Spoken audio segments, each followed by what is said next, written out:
čitanja riječi svemogućeg Boga, Božja pojava i djelo.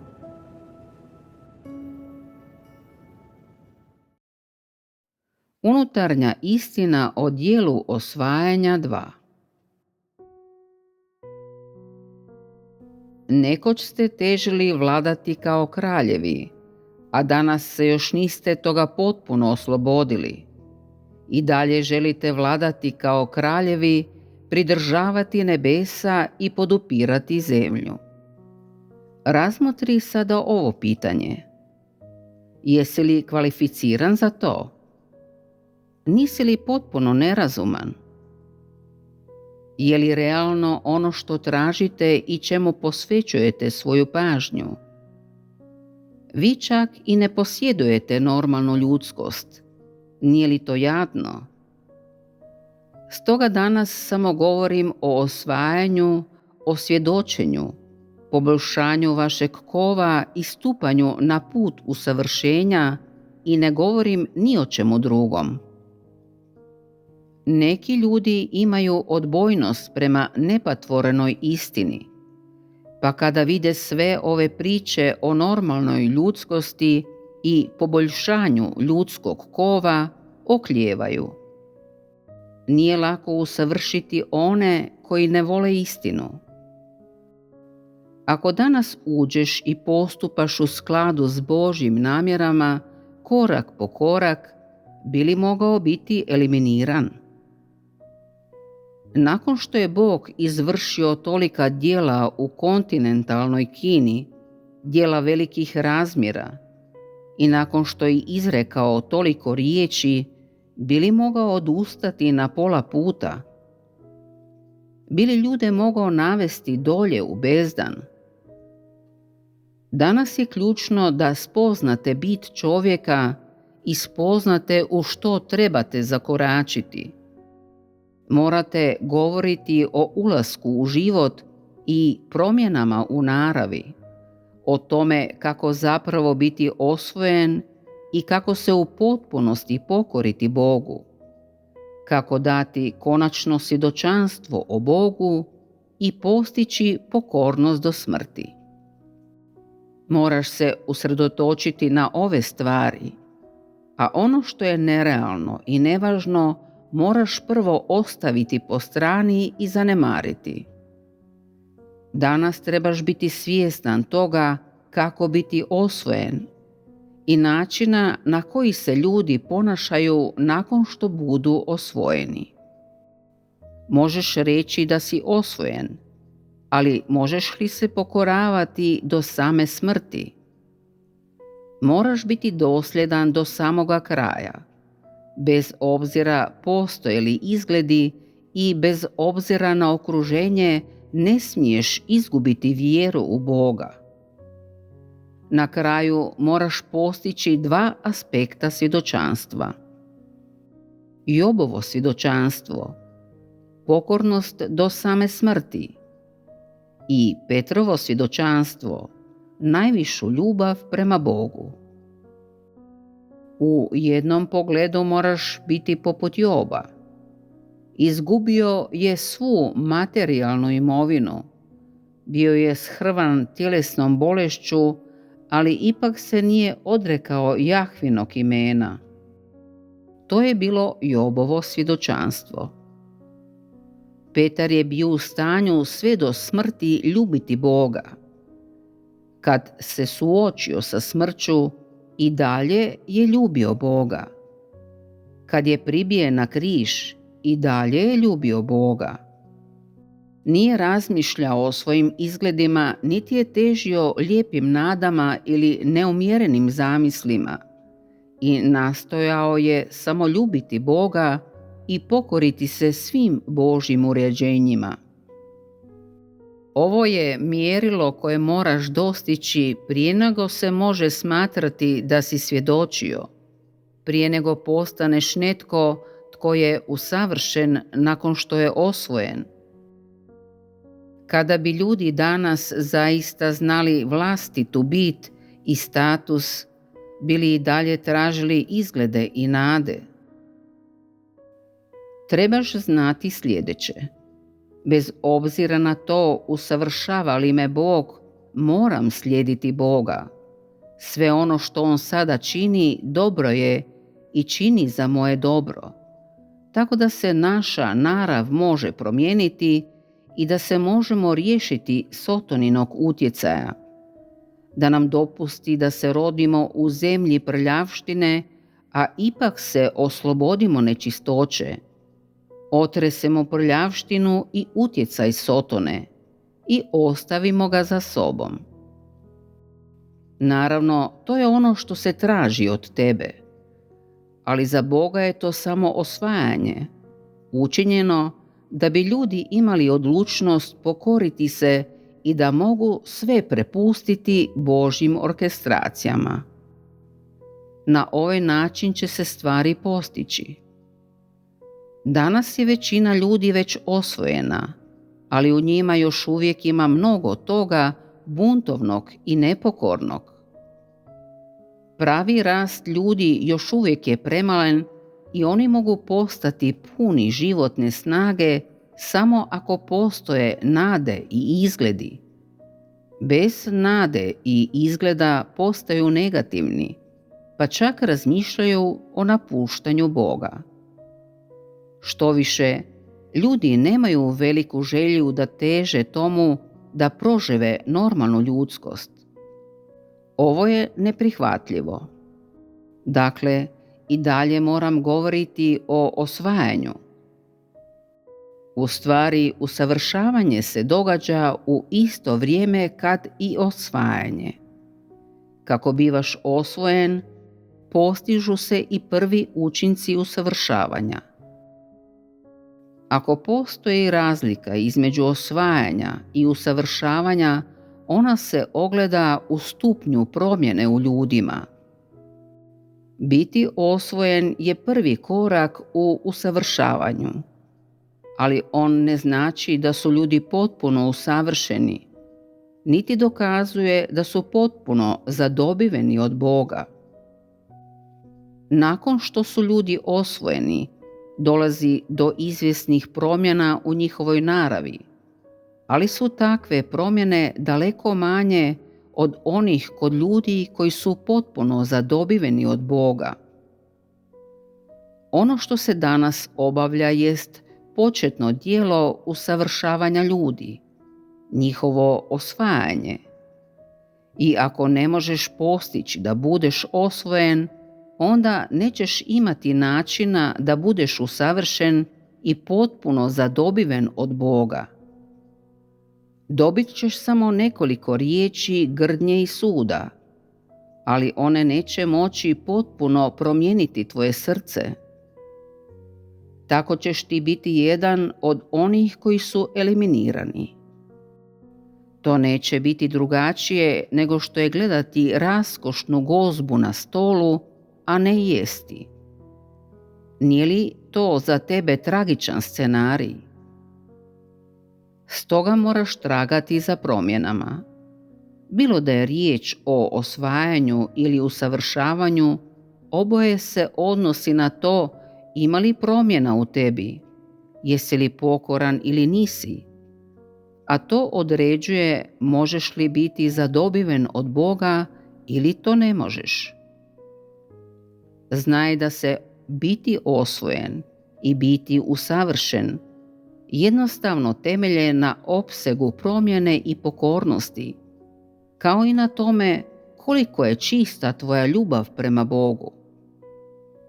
Ono što se danas traži je da možeš biti potpuno usavršen, ali na početku moraš biti osvojen. Moraš imati dovoljno znanja o Božjoj grdnji i sudu. Moraš imati vjeru da slijediš i budeš onaj koji traga za promjenom i za spoznajom Boga. Samo ćeš tada biti netko tko teži tomu da bude usavršen. Trebate razumjeti da ćete tijekom usavršavanja biti osvojeni, a tijekom osvajanja biti usavršeni. Danas možeš težiti tomu da budeš usavršen ili tražiti promjene u svojoj vanjskoj ljudskosti i poboljšanja u svom kovu. Ali od suštinske važnosti je da možeš razumjeti da sve što Bog danas čini ima smisla i da je korisno.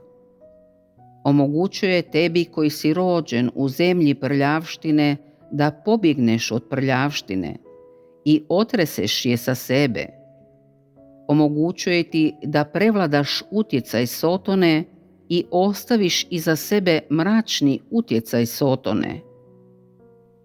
Kada se usredotočuješ na ove stvari, zaštićen si u ovoj zemlji prljavštine.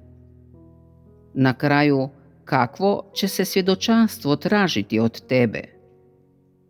Rođen si u zemlji prljavštine, ali možeš postati svet. Više nikada ne biti okaljan prljavštinom, živjeti pod vlašću Sotone, ali se osloboditi Sotoninog utjecaja. Da te Sotona više ne zaposjedne niti uznemirava i da živiš u rukama svemogućeg. Ovo je svjedočanstvo i dokaz pobjede u borbi sa Sotonom. U stanju si pobuniti se protiv Sotone, više ne otkrivati sotonske naravi u onome što proživljavaš, već umjesto toga proživljavati ono što je Bog zahtjevao da čovjek postigne onda kada je stvorio čovjeka. Normalnu ljudskost, normalan razum, normalno shvaćanje, normalnu odlučnost da ljubiš Boga i odanost Bogu. Takvo je svjedočanstvo stvorenog bića. Ti kažeš: rođeni smo u zemlji prljavštine, ali zbog Božje zaštite, zbog njegova vodstva i zato što nas je osvojio, oslobodili smo se utjecaja Sotone. To što se danas možemo pokoriti također je posljedica toga što nas je Bog osvojio, a ne zato što smo dobri ili zato što smo prirodno ljubili Boga. Zato što nas je Bog izabrao i predodredio, mi smo danas osvojeni i možemo svjedočiti o njemu i možemo mu služiti. Isto tako, zato što nas je on izabrao i zaštitio, mi smo spašeni i izbavljeni iz vlasti Sotone i možemo za sobom ostaviti prljavštinu i biti pročišćeni u zemlji velikog crvenog zmaja. Osim toga, ono što izvana proživljavaš pokazat će da posjeduješ normalnu ljudskost, da postoji smisao u onome što govoriš i da živiš poput normalne osobe. Kada te drugi vide, ne trebaš ih navoditi da kažu: nije li ovo lik velikog crvenog zmaja? Ponašanje sestara ne dolikuje sestri. Ponašanje braće ne dolikuje bratu, a ti nemaš ništa od pristojnosti svetaca.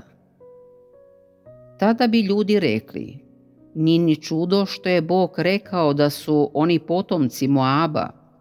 Bio je potpuno u pravu. Ako vas ljudi pogledaju i kažu: iako je Bog rekao da ste potomci Moaba, ono što proživljavate dokazuje da ste za sobom ostavili utjecaj Sotone. Iako su te stvari i dalje u vama, u stanju ste pobuniti se protiv njih, a to pokazuje da ste potpuno osvojeni. A vi koji ste osvojeni i spašeni reći ćete: istina je da smo potomci Moaba, ali nas je Bog spasio i iako je izraelski narod u prošlosti odbacio potomke Moaba, prokleo ih i prognao među neznabošce, Bog nas je danas spasio. Istina je da smo mi najiskvareniji od svih ljudi.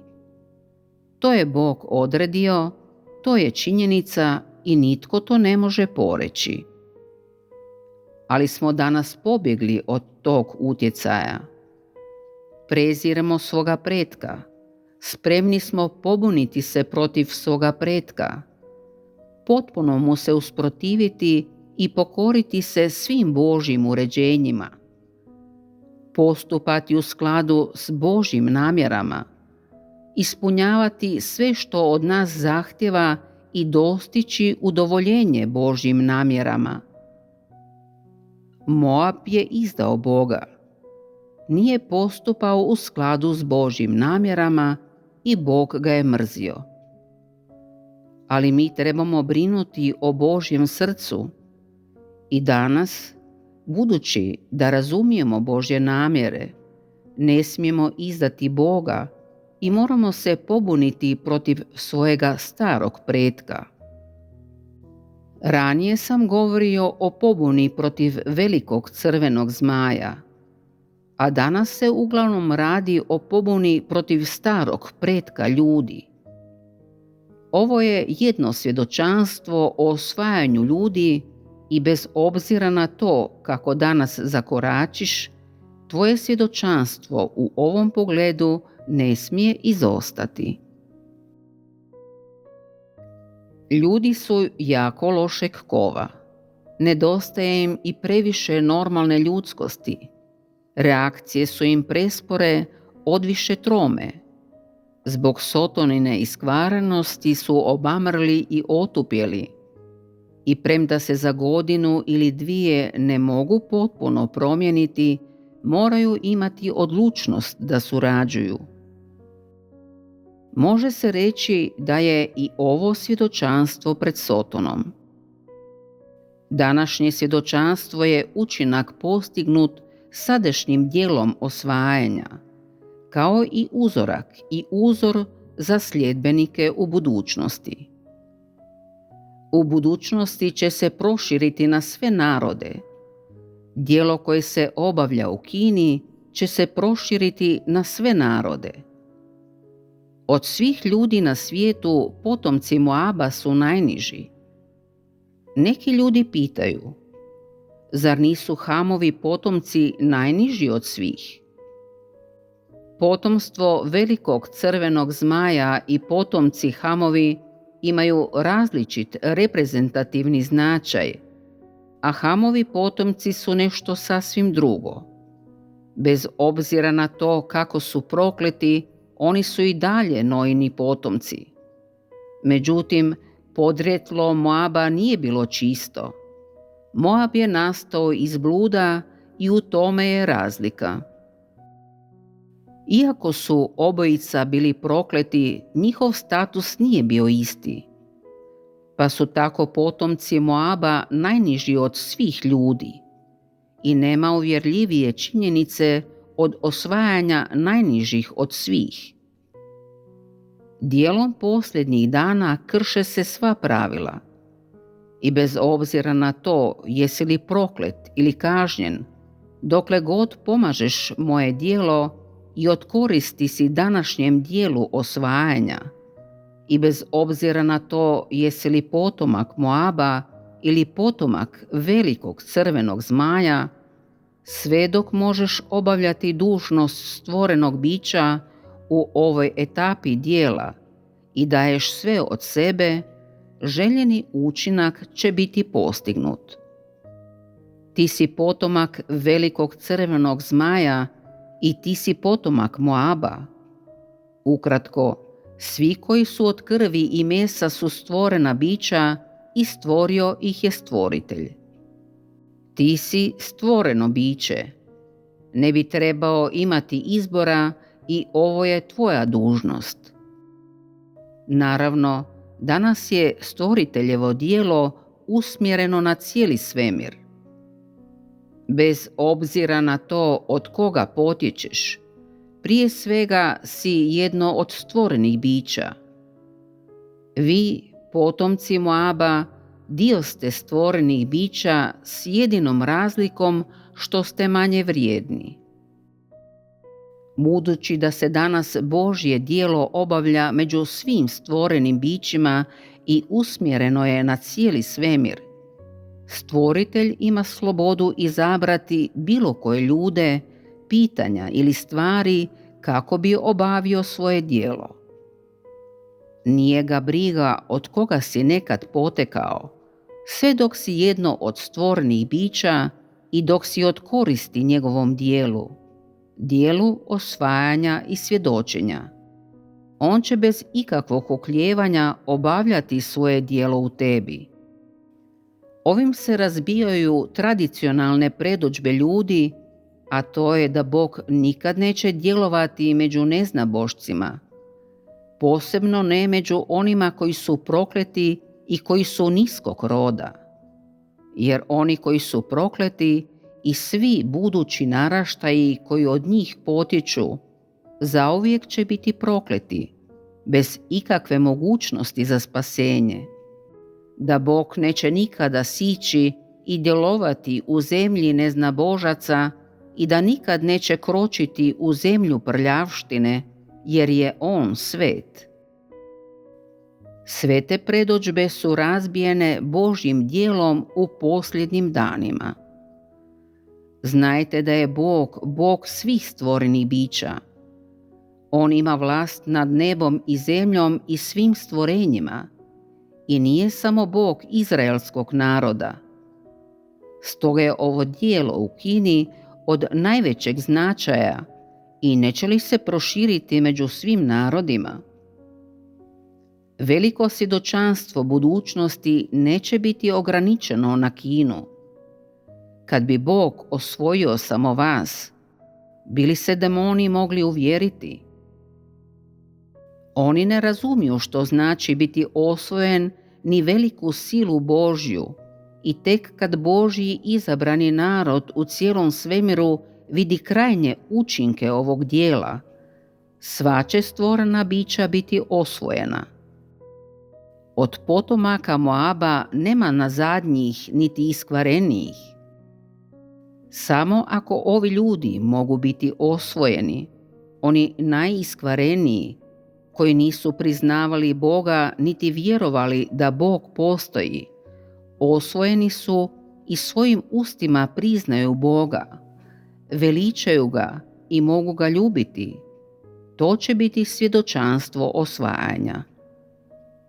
Iako niste Petar, vi proživljavate Petrov lik.